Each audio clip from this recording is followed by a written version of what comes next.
Hi. In today's lecture, I'd like to talk to you about Gauss's law for magnetism and Amperes law, both in their differential forms. So, as a reminder, in a previous law, we covered Gauss's law for electrostatics. To sum that up, Gauss's law for electrostatics says that the net flux of the electric field through a closed surface is proportional to the charge enclosed by that surface. So if you were to say this mathematically, you would say that the integral about the closed area of the electric field dotted with the area vector over that whole surface is equal to the enclosed charge divided by epsilon naught. You can find the enclosed charge by integrating the volume charge density rho with respect to the volume dV. Remember that epsilon naught is the permittivity of free space, which is 8.854 times 10 to the minus 12 in SI units. Okay? So what we can say is that we can switch from the integral form of Gauss's law, which is given here, to the differential form if we can remember our Calc 3. Okay? So you have to cast your mind back to your Calculus 3 class and remember the divergence theorem.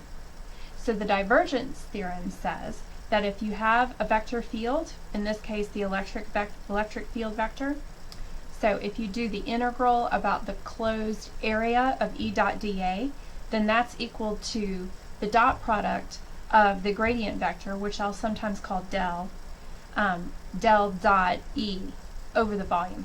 Okay? So that's the divergence theorem from Calc 3. That the integral of E dot dA about the closed surface is equal to the integral of del dot E with respect to the volume. And then we can take that and go ahead and equate it to 1 over epsilon naught times the integral of rho dV, because we had that from before. Now, since both those integrals are with respect to volume, then we can take what's inside the integral, the argument, I guess, of the integral, and set those two things equal to one another. So when we do that, we end up with a differential form for Gauss's law for electrostatics. Del dot E is equal to rho over epsilon naught. Basically, what this says is that if you have some sort of volume charge density rho, then that creates an electric field which diverges from the charge. Okay, so what would happen if we tried to do the same thing for magnetic fields? Well, what would you have to have in order to create a magnetic field? Well, you'd have to have one of two things. You'd either have to have a permanent magnet, or you'd have to have some kind of current. Those are what creates magnetic fields. So first here, let's look at a permanent magnet. So here I have a little bar magnet with a north pole and a south pole, okay?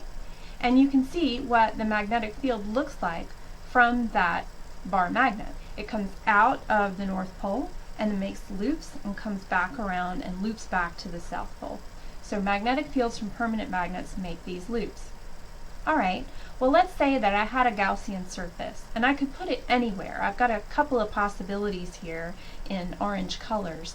I could either put my Gaussian surface around the magnet or I could put it off center. But either way, you can see that what goes into the Gaussian surface also comes out of the Gaussian surface. Now remember that if you want to have a net flux of a vector field through a surface, then you can't have what goes in coming out in equal amounts. That won't give you a net flux, okay? You've got to have some sort of divergence of your field. But these magnetic field lines, they don't do that. They circle back around, and so every magnetic field line that leaves our Gaussian surface is also going to enter our Gaussian surface. And it doesn't matter where I put my Gaussian surface, that will always be true.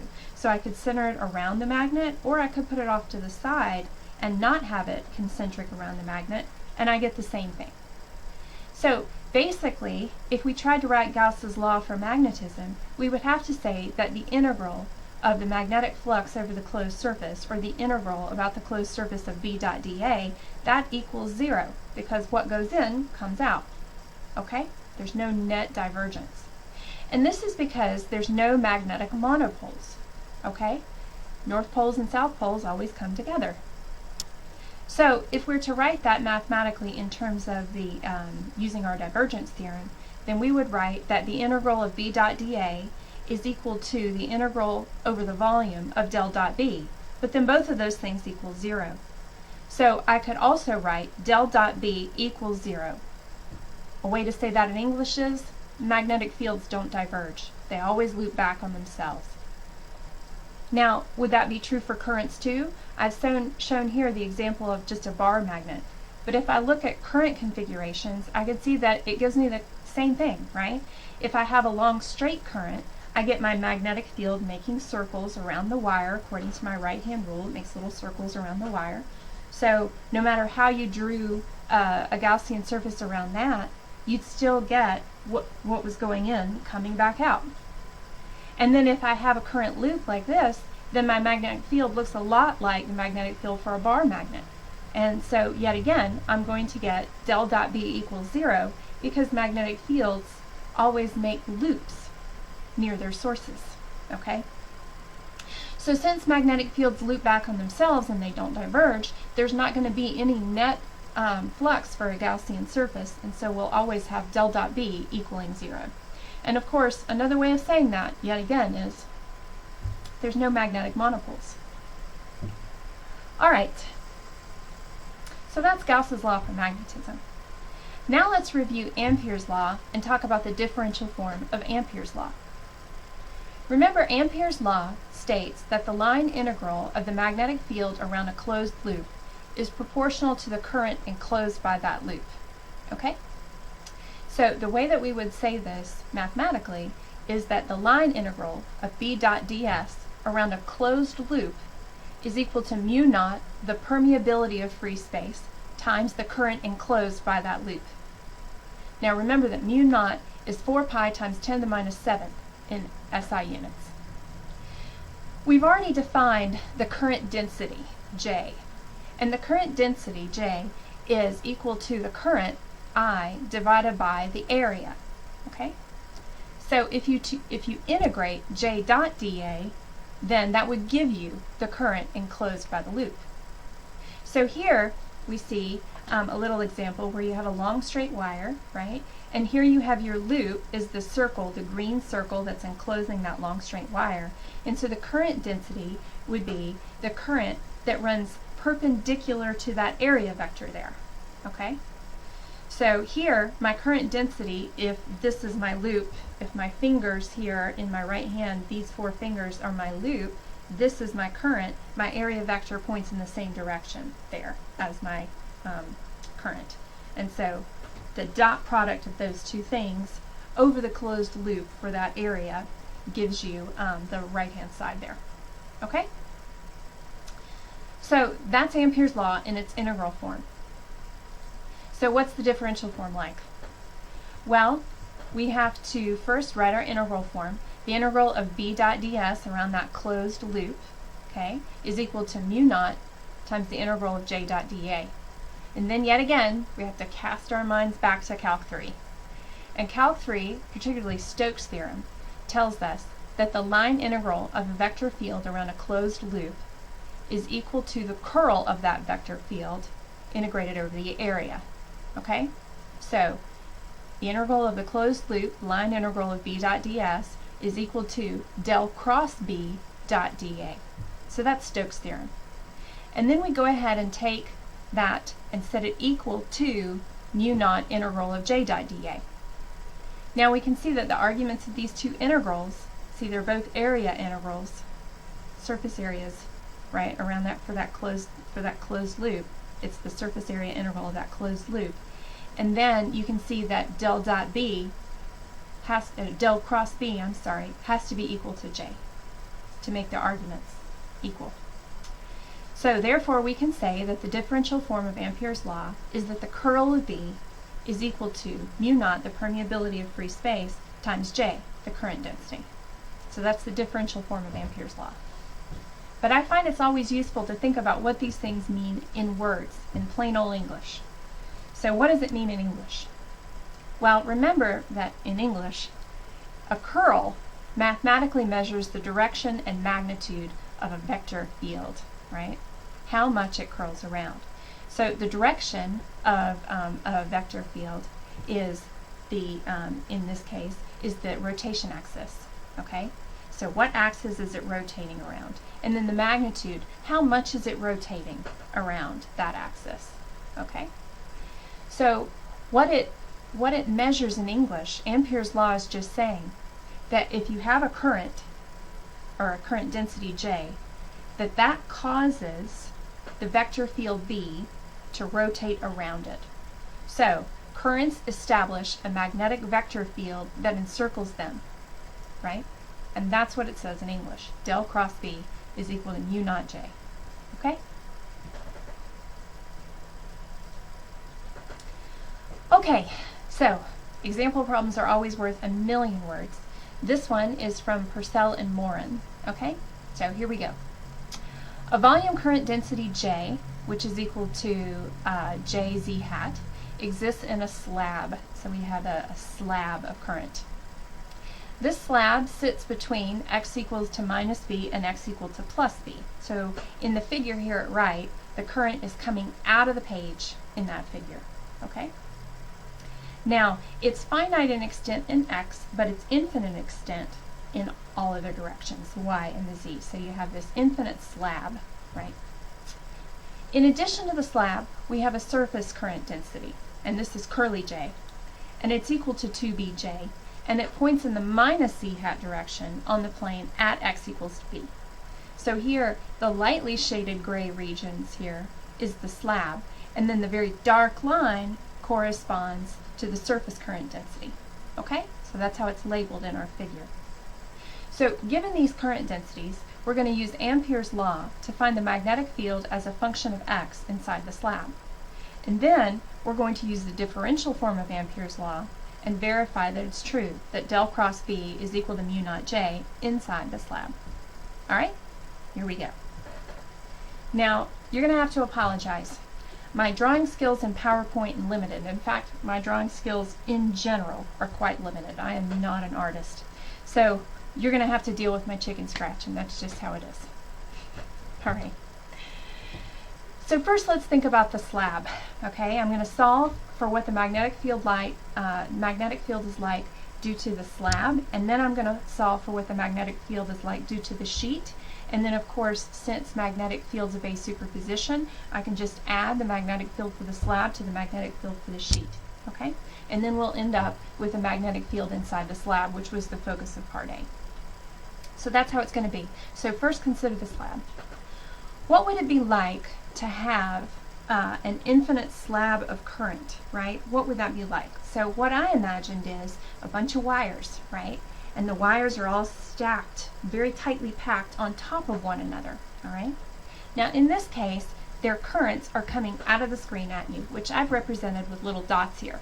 So I've drawn a slab, and then these little dots are supposed to represent all the little wires that are coming out of the screen at you. And that would be one way to visualize having a current density coming out of you at the slab, okay? Now if that's the case, then each one of those little wires would have a magnetic field encircling it. So what I've done is I've tried to draw that in the picture underneath here. I've shown the wires coming out, that's the dot in the center, and then the magnetic field, of course, obeying our little second right-hand rule, our little alternative right-hand rule. Remember that you take your thumb, and that's the direction of your current, and then your magnetic field will be the direction your fingers of your right hand naturally curl, and it'll encircle that current. So here, what that means is that the magnetic field for each one of those little wires is counterclockwise about our current, which is coming out of the screen at us. Okay?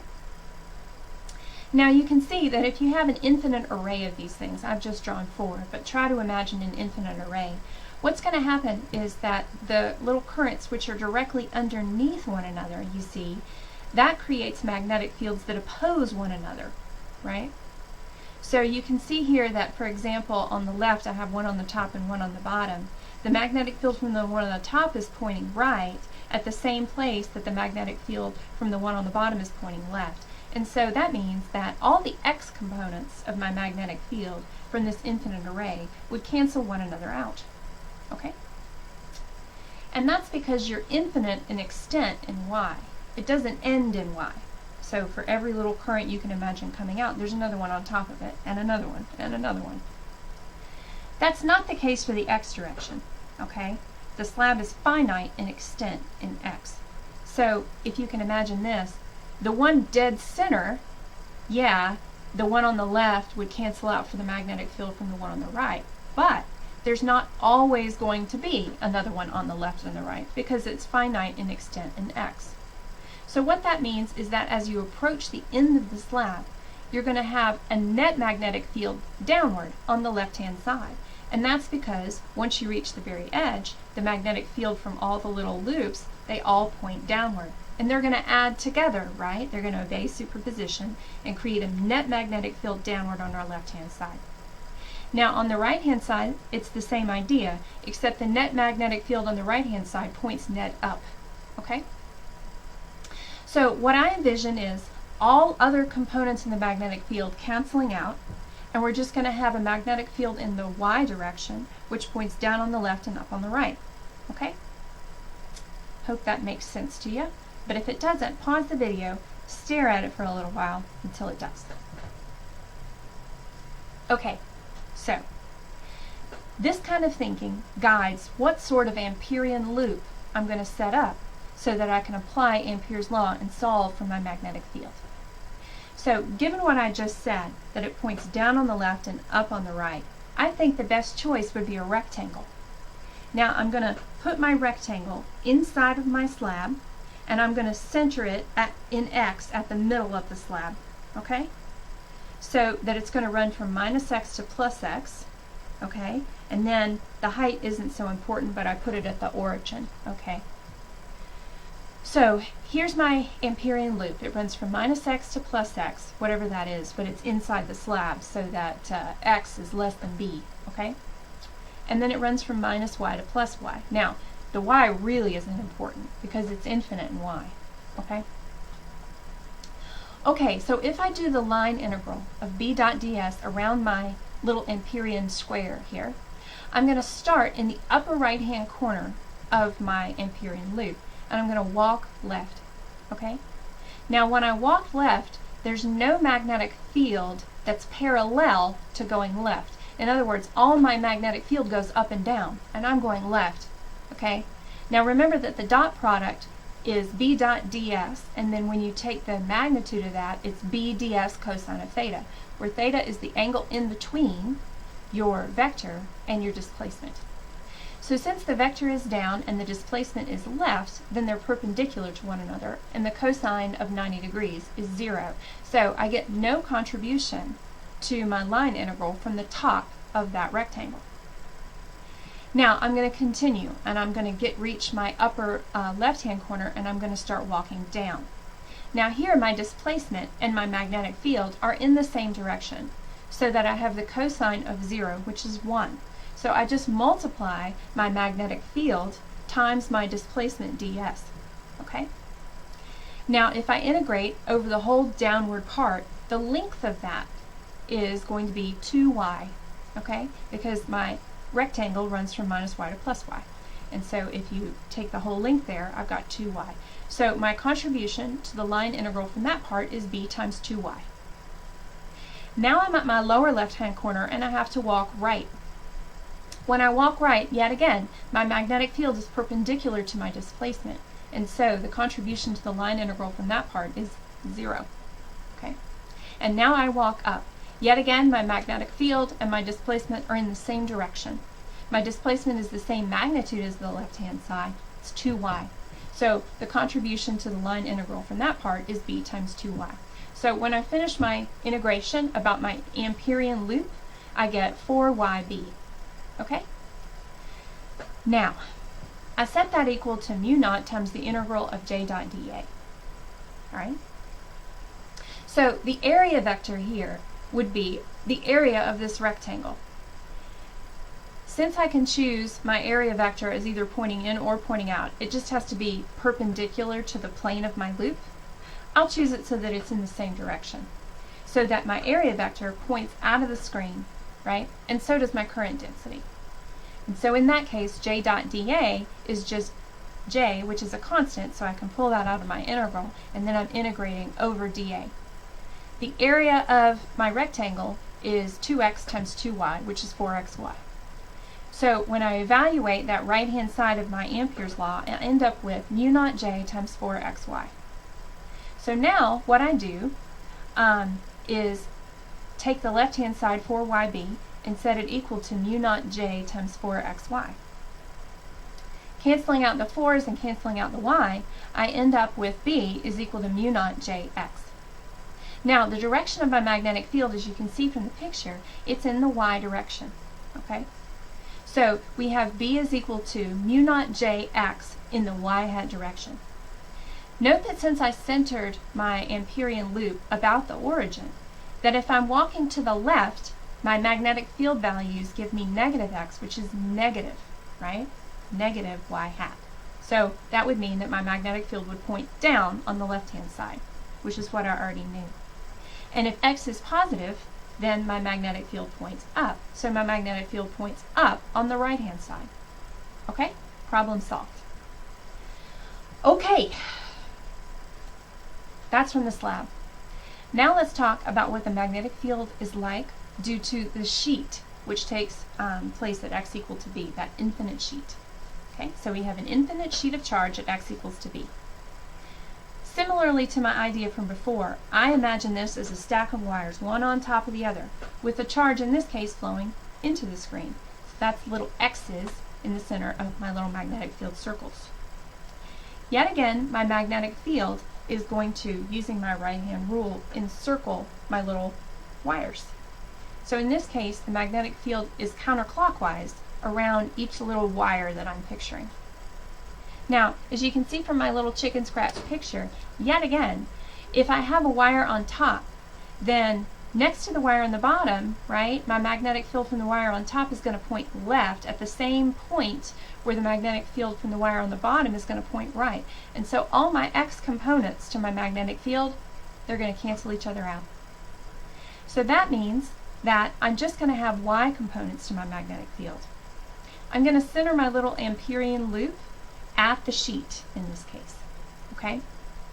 So at the edges of my rectangle, you can see that since it's going clockwise, if I'm on the left-hand side, all my magnetic fields are going to add up in the vertical direction. So my magnetic field on the left-hand side of my sheet points up, and the magnetic field on the right-hand side of my sheet points down. Okay? All right. So I'm going to call the height, just to make sure that we don't get too confused, I'm going to call the height of my little Amperian loop rectangle here h. I'll just call it h. And since it goes infinite in y, it doesn't really matter so much what h is. And then I'll call my width there x again. Okay? All right, so let's do the integral of b dot ds around my Amperian loop here, which is my little rectangle yet again. So if I start at the lower left corner, why not? I walk up. My displacement here is h. I'm walking h. And my magnetic field is in the same direction as my displacement vector. So in that case, I'm going to get, for that portion, the left-hand side of my rectangle, I'm going to get b times h. Now I turn and I walk right. Yet again, I've got a magnetic field that's going up, but my displacement is to the right, so they're perpendicular. And so the dot product is 0. So I get no contribution to the line integral from the top part of my rectangle. Now I'm at the upper right corner and I turn and walk down. And yet again, my displacement is in the same direction as my magnetic field. So in this case, on the right-hand side, I get again BH. Then I turn, I walk left, and left is perpendicular to up and down. And so in that case, I get no contribution to my line integral from that. So when I evaluate my line integral along my rectangle, I get BH plus BH, which equals 2BH. Okay? Now that's going to equal to mu naught times the integral of J dot dA. So basically, I'm finding the current enclosed by my Amperian loop. Right? So J in this case is 2BJ. So that's the magnitude of my current density, curly J, was equal to 2BJ there. Okay? Now, how much I'm enclosing, it's not got a width to it, right? It's not got a width to it. So it's basically a side view there, okay? So the number of little wires I'm enclosing by that rectangle is proportional to the height of the rectangle. So my enclosed current is going to be 2BJH. Okay? So my right-hand side of my Amperes law is mu naught times 2BJH, and I set that equal to my left-hand side, which is 2HV. When I solve, then, for B, I end up with B is equal to mu naught BJ. Now what the direction is here is that it's going to be mu naught BJ in the plus y hat direction. Remember, this stuff that's pointing down on the right-hand side, that's outside of the slab. And I just want the magnetic field inside of the slab. So I'm just worried about the stuff on the left. So I've got B is equal to mu naught BJ y hat when it's inside the slab, which is on the left. Alright, now all that remains is to apply superposition so that I can solve for the total magnetic field inside the slab. It's going to be the vector sum of the magnetic field from the slab plus the sheet. So if I add up what I got from my two components there, I end up with B is equal to mu naught BJ y hat plus mu naught JX y hat, or mu naught J times quantity B plus X in the y hat direction. So that's my magnetic field. That's the answer to part A. Yay me. Okay?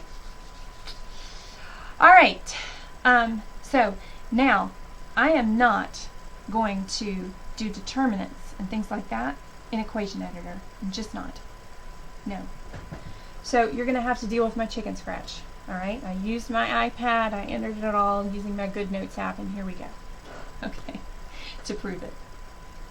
So remember that the differential form of Ampere's law is del cross B is equal to mu naught J. So how do we do this? Well, we have these vectors, right? We have our gradient vector.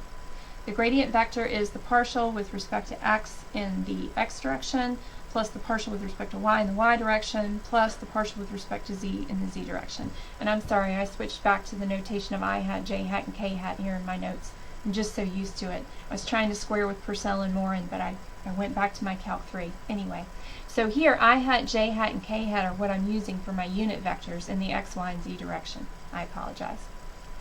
So remember that to take this cross product, you have to do the determinant of I hat, j hat, and k hat in the top row with your differential, your del operator in the second row. So there's my partial with respect to x, partial with respect to y, partial with respect to z in the second row. And then in the third row here, you put your magnetic field. So that's, remember, 0 and 0 for the x and the z components. And then the y component is mu naught J times B plus X. Okay? So now we take our determinant of this little 3x3 matrix. So to take our determinant, for the I hat portion, we cross out column 1 and row 1, and we just take the determinant of this little 2x2 matrix right here. So that's the partial with respect to y of 0, which is 0 of course, and then minus the partial with respect to z of mu naught J times B plus X. Now for the second term, we take the j hat, we cross out column 2 and row 1 again, and it's minus j hat times, well, partial with respect to x of 0 minus partial with respect to z of 0, and that's of course 0. And now finally, we do the k hat portion, cross out column 3 and row 1, and you take the determinant of partial with respect to x of mu naught J times B plus X minus partial with respect to y of 0, which is of course 0. Okay, so let's evaluate each one of these three terms. For my x direction, I'm taking the negative partial with respect to z of mu naught J times B plus X, but this isn't explicitly dependent on z, so that means that this partial goes to 0. The second term, the j hat direction, is 0 by definition. So there you go, 0. And then the third one, it's the k hat, or the z direction, partial with respect to x of mu naught J times B plus X. Well, this would be the partial with respect to x of mu naught JB plus mu naught JX. Mu naught J and B are all constants, so that part goes away, 0. And then the partial with respect to x of mu naught JX is mu naught J. So that means that my del cross B is equal to mu naught J times k hat. Yep, that proves it. I just proved that my vector cross product equals mu naught J. Yay me. I'm done. Alright. If you need some help remembering how to take a curl in vector calculus, I've posted some links below which review that, okay? Other than that, if you have any further questions, let me know. See you in class. Bye.